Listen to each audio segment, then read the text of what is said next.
o Brasil viveu os ciclos do pau-brasil, do açúcar e do ouro, voltados ao mercado externo e aos cofres de Portugal.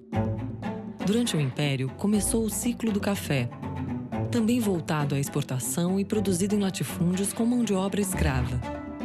Um ano depois da abolição, chegou a República. O ciclo do café continuou até 1929, quando o mundo quebrou. O Brasil se recuperou e viveu décadas de crescimento. Durante o regime militar, chegamos ao chamado milagre econômico. Ao menos na economia, parecia que nada podia dar errado. Não tinha nenhuma razão para deixar de crescer. Parecia que o Brasil caminhava para o paraíso. A primeira crise do petróleo aconteceu em outubro de 73. E deu uma rasteira no modelo brasileiro de desenvolvimento. O petróleo era quase que de graça, era mais barato que água mineral.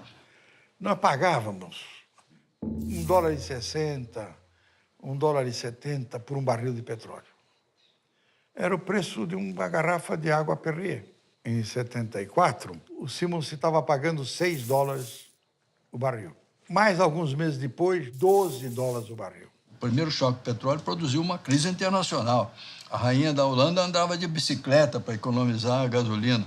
Foi um desastre. O Brasil crescia mais do que o Japão, que os países da Europa, mas era um dependente de importação de petróleo. Nós importávamos 80% do petróleo que consumíamos. O que acabou por golpear o modelo de desenvolvimento. O modelo ele acabou encontrando limites. Porque nós não tínhamos petróleo, tínhamos que importar mais e os nossos produtos não valiam muito. E nós não tínhamos condições de pagar a importação. Sem importação, você não produz nada. Foi um tremendo choque. O Brasil entrou numa tremenda crise. Praticamente quebrou, né? O balanço de pagamentos é um resumo de tudo aquilo que o Brasil vende para o mundo exportando e o que ele compra do mundo importando. A chamada conta corrente. É a diferença entre o que entrou e saiu. Isso entra tudo, entra importação, exportação, pagamento de viagens, pagamento de licenças, pagamento de serviços. No fundo, ela não é muito diferente da dívida das pessoas. Quando a família gasta mais do que ganha, ela tem que cortar custos ou se endividar. Ela tem que cobrir aquela diferença com empréstimo. Todo mês ela vai lá, toma um empréstimo para cobrir o caixa. Cada dia ela vai estar mais endividada. E a mesma coisa acontece com o país. Os países todos restringiram as importações, fizeram uma recessão interna para poder administrar o problema. O Brasil não fez isso, não dava. Em vez de recessão, o Brasil preferiu se endividar. Por causa da crise do petróleo, a América Latina toda se endividou. O Brasil se endividou junto com todo o resto do mundo que não produzia petróleo. E, na minha opinião, não tinha outra saída. Qual seria a saída para fazer um racionamento de petróleo? O Brasil viraria Bangladesh e nunca mais teria se recuperado. E muitos países tiveram crises por isso, porque isso foi gerando dívidas cada vez maiores. Só que, na época, havia a chamada reciclagem competitiva dos petrodólares. Países exportadores de petróleo tinham um excesso enorme de recursos, de dinheiro pronto para ser emprestado. Só que esses países não tinham como usar isso para suas economias domésticas. Os bancos se viram com um volume gigantesco de dinheiro. O sistema financeiro mundial embarcou numa onda de financiamento para países como nunca tinha acontecido. Esse é o mundo mais global que a gente já teve. O sentimento é que é onde o progresso tem lugar e é preciso participar disso, ponto. E o Simmons sabia também que não tinha outra saída para o Brasil, a não ser se endividar. E isso significa que os investimentos americanos deverão continuar crescendo no Brasil. Com o endividamento externo, o Brasil pôde continuar o desenvolvimento. E o Brasil foi para frente. Ele resolveu fazer uma fuga para frente, né? Então, ele criou o segundo PND. Segundo Plano Nacional de Desenvolvimento. Esse plano visou endereçar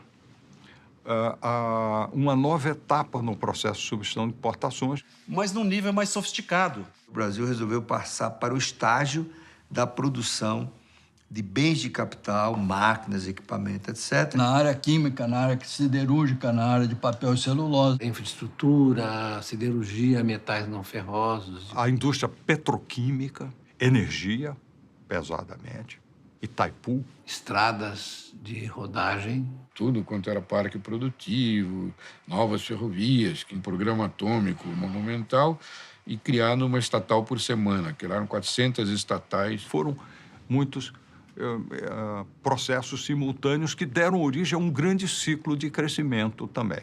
Não é? O governo investiu na Petrobras, Eletrobras, Siderbras, Itaipu, Embratel, Angra, Carajás e o Proálcool para a produção do álcool combustível. Vencemos a primeira crise do petróleo, que foi muito pesada, foi muito difícil, mas foi bem administrada. O Brasil continuou crescendo 7% ao ano, mas só pôde continuar fazendo porque tinha crédito externo e acumulando a dívida. Em 1978, esse problema, a dívida externa e a dívida interna tinham aumentado bastante, mas o problema de balanço de pagamento estava superado. E aí é que acontece o segundo desastre, o segundo choque do petróleo.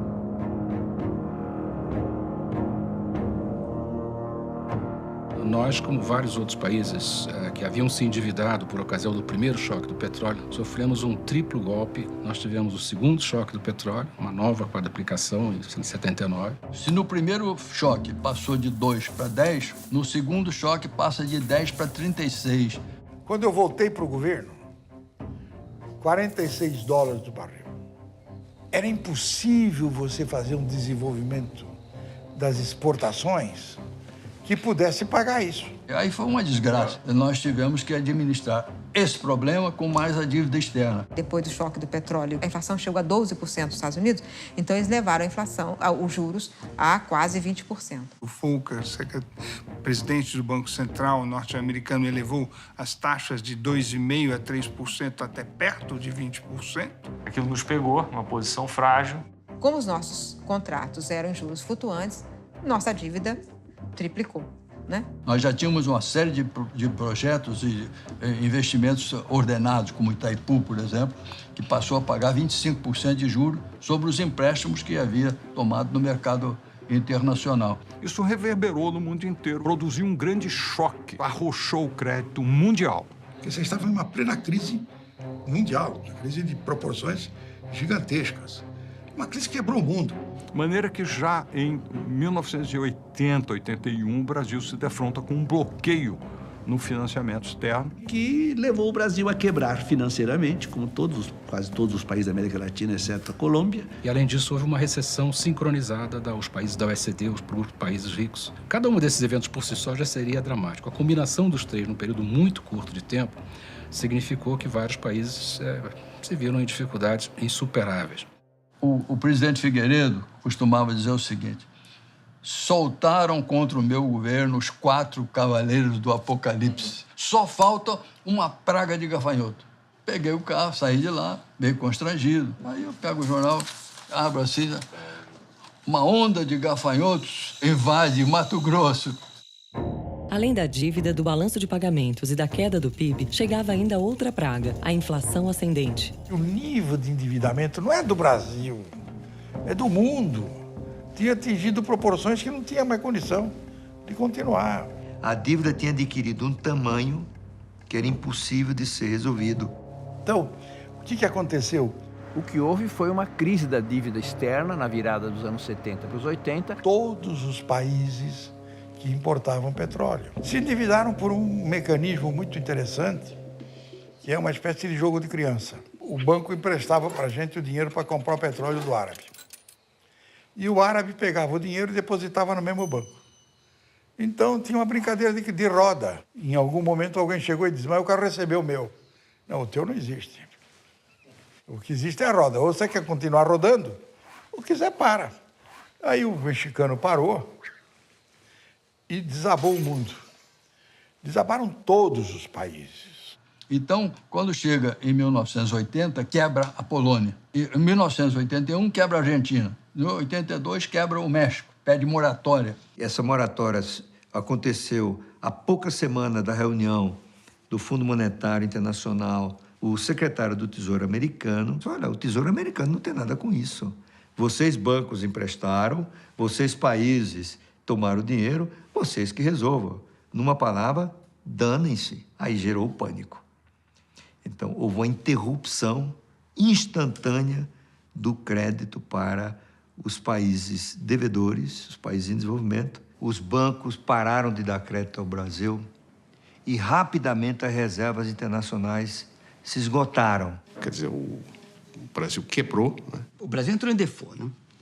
Default é uma situação técnica que você chega aos seus credores e diz assim, ó, não dá para pagar.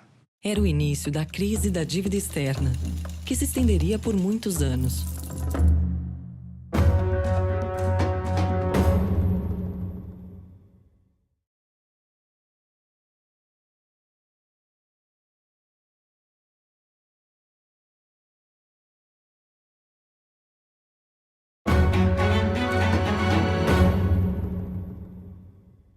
Que se abre uma nova etapa de crise mundial que afeta as economias em desenvolvimento, especialmente as economias da América Latina. There was a sickness that hit the whole of Latin America, including Brazil in the 1980s. It was reflected in the debt crisis. Ficou conhecida como crise da dívida externa latino-americana. A percepção era que, a partir de 1984, tudo voltaria ao normal e não voltou. O Brasil entrou em default em 82. Ficou tecnicamente em default de 82 até 93. O que quer dizer isso? Evidentemente, se eu fosse dar dinheiro para o Brasil pós-default, eu falei, bom, se já não pagou fulano, por que vai pagar a mim? Então, o acesso do Brasil ao mercado de capitais ficava muito restrito. Porque ninguém mais emprestava dinheiro para a gente. A década de 80 para o Brasil foi chamada década perdida. Então, essa foi uma fase, se você quiser, de mais ou menos 12 anos, essa chamada década perdida. Muito do que se chamou da década perdida, o fato que nos anos 80 o Brasil não se desenvolvia, está relacionado a uma escassez crônica de divisas. Num determinado momento, petróleo e juros era mais do que o total das nossas exportações. Para conseguir torear, administrar essa situação, tivemos que restringir as importações à metade.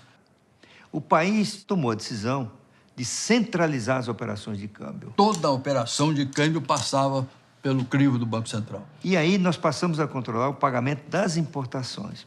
Nessa época, qualquer importação dependia de uma autorização, aproximadamente 3.500 produtos que eram proibidos de entrar no Brasil. Era proibido importar um automóvel, um computador, uma geladeira, nem que se pagasse o imposto.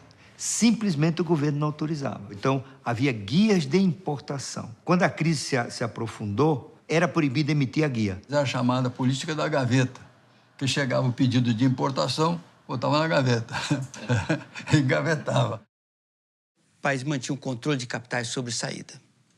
Toda a legislação de evasão cambial, controle de divisa, criminalização da chamada evasão de divisas, é associada a esse período. O grau de, digamos assim, de repressão cambial de tal ordem que transações perfeitamente legítimas, sei lá, passar 30 dias e ir com meu filho para a Disney, ser obrigado a comprar no dólar paralelo. Ele existia extraoficial, digamos assim, mas estava no jornal. Então, era uma situação absurda de um câmbio que não existia para fins legais, mas que existiam os cambistas e doleiros. Isso não era problema só brasileiro, não. Boa parte da América Latina funcionava assim. Você, no passado, vivia atormentado com a questão da dívida externa. Era o grande problema brasileiro, a dívida externa.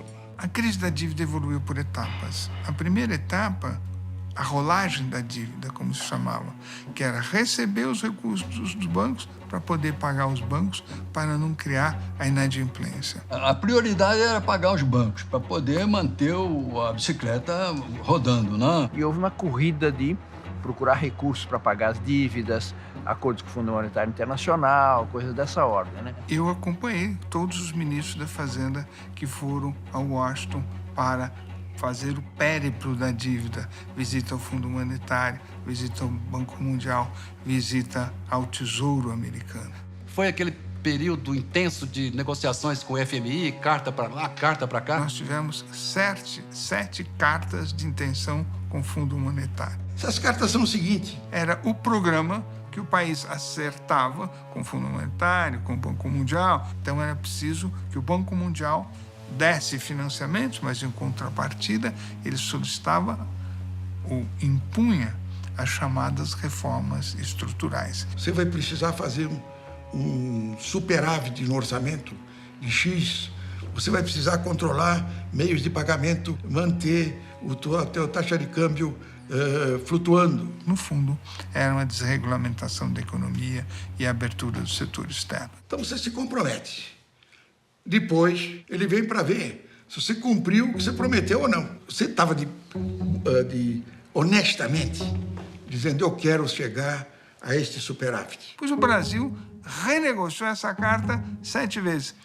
Durante o processo, era evidente que não dava para chegar. Bom, vou te dar mais uma colher de chá, vai lá tomar um Todd e vamos fazer outra vez. Nós celebramos inúmeras cartas com o Fundo Monetário porque nós não tínhamos absolutamente nenhum conhecimento das nossas realidades. Quer dizer, nós não tínhamos estatísticas básicas, de modo a que pudéssemos usar essas estatísticas e, com isso, construir metas verossímeis. A posição do final do primeiro semestre só ia ser conhecida lá para outubro e novembro.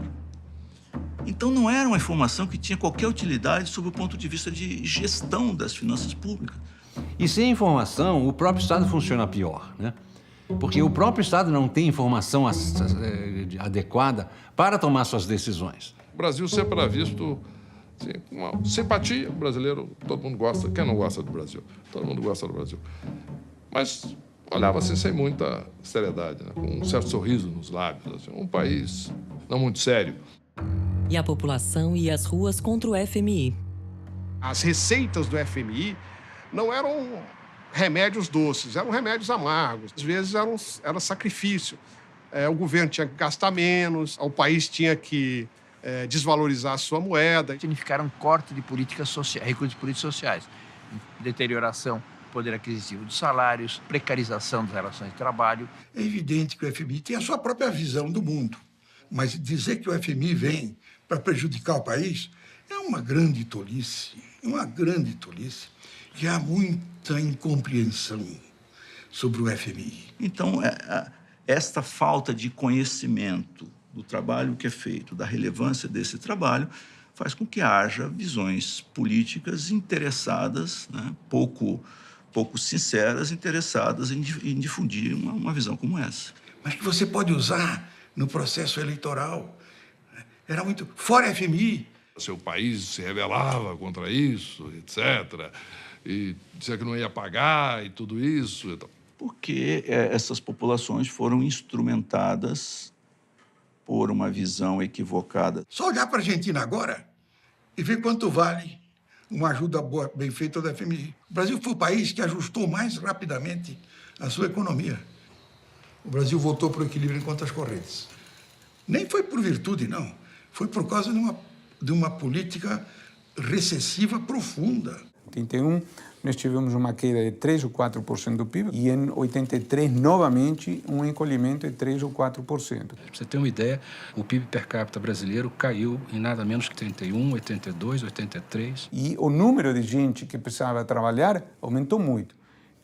Então, tivemos desemprego enorme, tá? Além disso, a dívida continuava aumentando e a inflação continuava se acelerando. O problema da inflação era uma tragédia. E eu digo sempre que a maior frustração da minha carreira pública foi a inflação. A inflação foi crescendo de 15 para 20, 40, 70, 100, 200% de inflação nas nossas mãos. Para nós era uma vergonha. Essas dificuldades econômicas, a meu ver, até ajudaram a antecipar o projeto democrático. A liberdade e a democracia estão aí, né? Isso vem das lutas da direta já.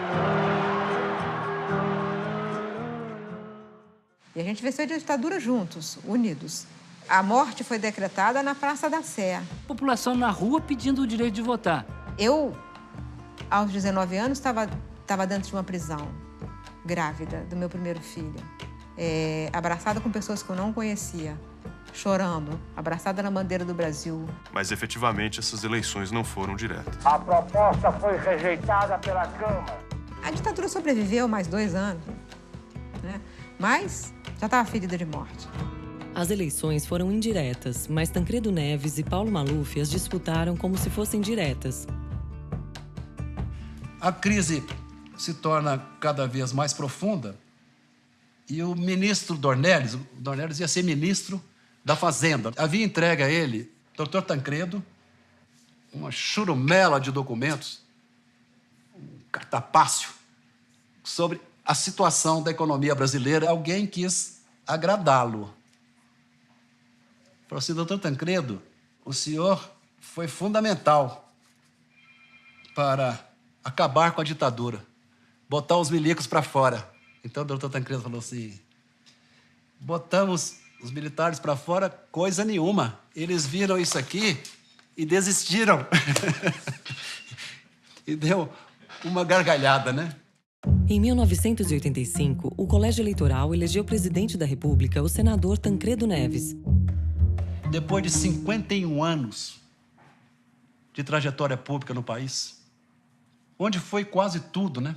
Depois de viver o drama de Getúlio, sendo seu ministro da Justiça, foi primeiro-ministro do parlamentarismo, ele foi governador de Minas, ele foi presidente do BNDES. O Tancredo foi diretor da SUMOC, que depois que é a semente do Banco Central. Um homem com esse currículo, com essa história, aos 74 anos, consegue chegar ao seu objetivo de vida inteira, subir a rampa do palácio, mas sobe num caixão, sob a bandeira nacional e com o país todo chorando e sofrendo. Tragédia grega, a brasileira. 21 de abril, o fim do martírio. Morre Tancredo. Depois do enterro, em São João del Rei, Sarney pede um pacto político para governar o país. Quando veio a morte de Tancredo, primeiro veio a perplexidade. Assume o presidente José Sarney, que era o vice. Vice era um pouco aquilo que o Jô Soares falava, né? Vice não é nem nome de rua. De repente, o destino me levou a essa solução, que foi o maior choque que eu podia ter na vida. Calcule o que é às 4 horas da manhã, você ser avisado que vai assumir a presidência de um país do tamanho do Brasil, com os problemas que ele estava tendo, saindo de uma transição democrática e com todos os problemas que nós vivíamos, de natureza econômica, de natureza social e de natureza política. O vice José Sarney assume interinamente a presidência no dia 15 de março. A ditadura entregou a economia desorganizada, do ponto de vista fiscal, muita desordem nas contas públicas, uma inflação alta e o país com uma dívida que não conseguia pagar. Então, eles deixaram a terra arrasada. Uma crise que tinha sido gerada primeiro pelo choque do petróleo, depois pelo alto custo do serviço da dívida. Terceiro, pelos números baixíssimos do PIB e quarto, pelo problema da inflação. E eles agora caíam no meu colo, de repente, sem que eu tivesse uma preparação política para que pudesse resolvê-los. Uma das frases mais impressionantes que eu ouvi foi a seguinte: o maestro foi embora e levou a partitura. Eu era um vice-presidente e não tinha partido político, porque eu estava saindo de uma dissidência, não tinha grande penetração na grande mídia nacional, não tinha apoio de grandes grupos econômicos. Não tinha, evidentemente, o capital político que tinha Tancredo Neves. Ele tinha rejeição de grande parte do universo político, particularmente do PMDB, que era o partido dominante. Porque se, na realidade, eu assumi o governo, o poder ficou com o PMDB na figura de Ulisses Guimarães. Eu tinha quase que certeza que eu era um presidente da República, daqueles que o Brasil tinha eleito destinados a serem depostos. Durante o governo Sarney houve momentos perigosos. Havia gaviões dentro do governo Sarney, havia golpistas dentro do governo Sarney. Entre os cenários, golpe. O que poderia salvar a nova democracia da recessão, do golpe, do retrocesso?